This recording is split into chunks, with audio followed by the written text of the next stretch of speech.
Motivation is a tricky one. So I suggest that everyone ask themselves, what is it that I want to accomplish? And what is it that's driving me to accomplish this? And come up with 2 or 3 things. Fear-based, perhaps, love-based, perhaps, or perhaps several of those, in order to ensure alertness, energy, and attention for the task. And there's a lot of discussion nowadays about smartphones and devices creating a sort of attention deficit, almost at a clinical level for many people, including adults. I think that's largely true. And what it means, however, is that we all are responsible for learning how to create depth of focus. There are some important neuroscience principles to get depth of focus. How do you increase focus? People are so familiar with sitting down, reading a couple pages of a book, and realizing that none of it sunk in.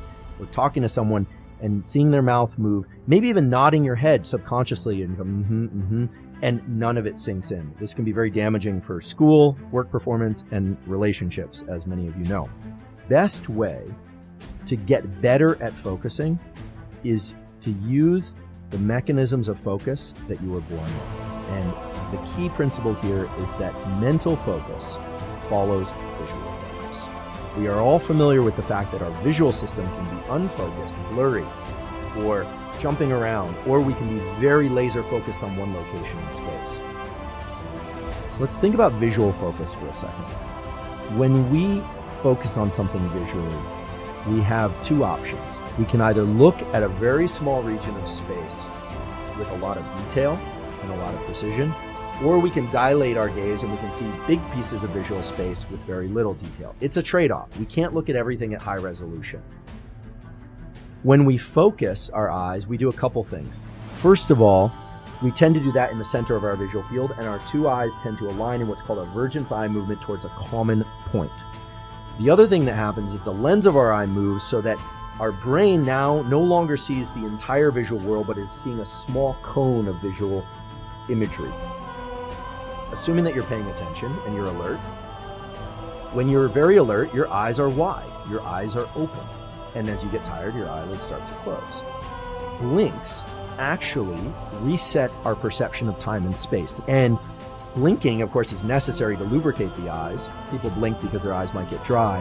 But if you can keep focus by blinking less, and by focusing your eyes to a particular location, it's probably pretty creepy for you to experience as I'm doing this, but the more that you can do this, the more that you can maintain a kind of a cone or a tunnel of mental focus. You need focus, and visual focus is the primary way in which we start to deploy these neurochemicals. But how long can you maintain visual focus on a target, just on a piece of paper, set a few feet away in the room or at the level of your computer screen? These are actually things that people do in communities where high levels of visual focus are necessary. Closing the eyes is one of the best ways to create a cone of auditory attention, and this is what low vision or no vision folks do. They have tremendous capacity to focus their attention in particular locations. I don't want to tell people what to do or not to do, but think carefully about how often you're focusing on something and how good you are or poor you are at focusing on something that's challenging. We need alertness. You can get that through mental tricks of motivation, fear or love, whatever it is. If you want to learn as an adult, you have to be alert. It might seem so obvious, but I think a lot of people don't think about when in their 24-hour cycle they're most alert. Attention is something that can be learned, and attention is critical for creating that condition where whatever it is that you are engaging in will modify your brain in a way that you won't have to spend so much attention on it going forward. That's the essence of plasticity, that things will eventually become reflexive. The language that you're learning, the motor movement, the cognitive skill, the ability to suppress an emotional response or to engage in an emotional response, depending on what your goals are and what's appropriate for you. If you really want somebody to listen to you and really hear what you're saying and what's underlying it, you should not and cannot expect them to look directly at you or to do that. That's actually going to limit their ability to focus. There's another aspect to learning, I think it's only fair to mention, which is that we can all learn very easily when there's something very bad happens to us. And I don't wish this on anyone, but it is the case that if something really terrible happens, that we will have a lifetime memory for that event. There are processes that allow us to uncouple the emotional load of that event. The reason why negative experiences can be wired into us so quickly is because our nervous system's main job is to keep us safe. But at a deeper level, it's because negative experiences cue us to the fact that whatever's happening that's really bad is very different than the other things that tend to happen before. So most of our experience doesn't remap us, but those negative experiences deploy high levels of norepinephrine, high levels of acetylcholine, and really make so that whatever it is that we experience in that bad episode is essentially queued up, and so we're on the lookout for it. And this has a number of negative effects, but in terms of psychological and emotional effects, but it is really a process designed to keep us safe.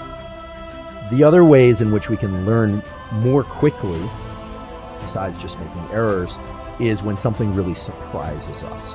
And if we're positively surprised by something, or we are just flooded with this molecule dopamine, then there's a great opportunity for plasticity. Dopamine is a molecule that's almost always associated with pleasure and with the accomplishment of a particular goal, but it's really also a molecule of motivation. It's a molecule that is released inside of us when we think we're on the right path. And it does have a capacity to increase neuroplasticity, motivation, etc. Each of us have some natural times throughout the day when we are going to be much better at tolerating these errors and much more focused on what it is that we're trying to do. But chances are that you can't focus as well at 4 p.m. as you can at 10 a.m. It differs for everybody depending on when you're sleeping and your kind of natural chemistry and rhythms. But find the time or times of day when you naturally have the highest mental acuity, and that's really when you want to engage in these learning bouts.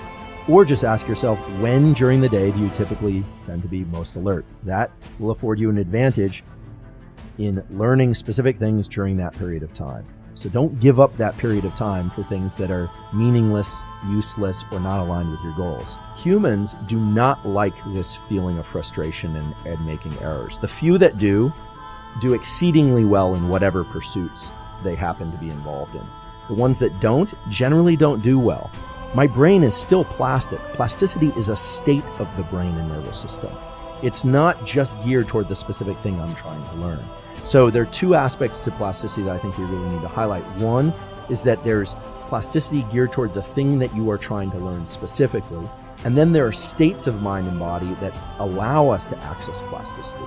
The key is to learn how to focus better visually if you want to bring about higher levels of cognitive or mental focus, even if you're engaged in a physical task.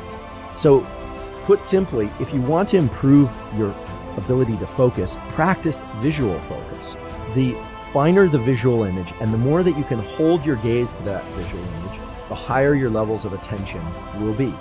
The important thing to understand is that if we want something to change, we really need to bring an immense amount of attention to whatever it is that we want to change.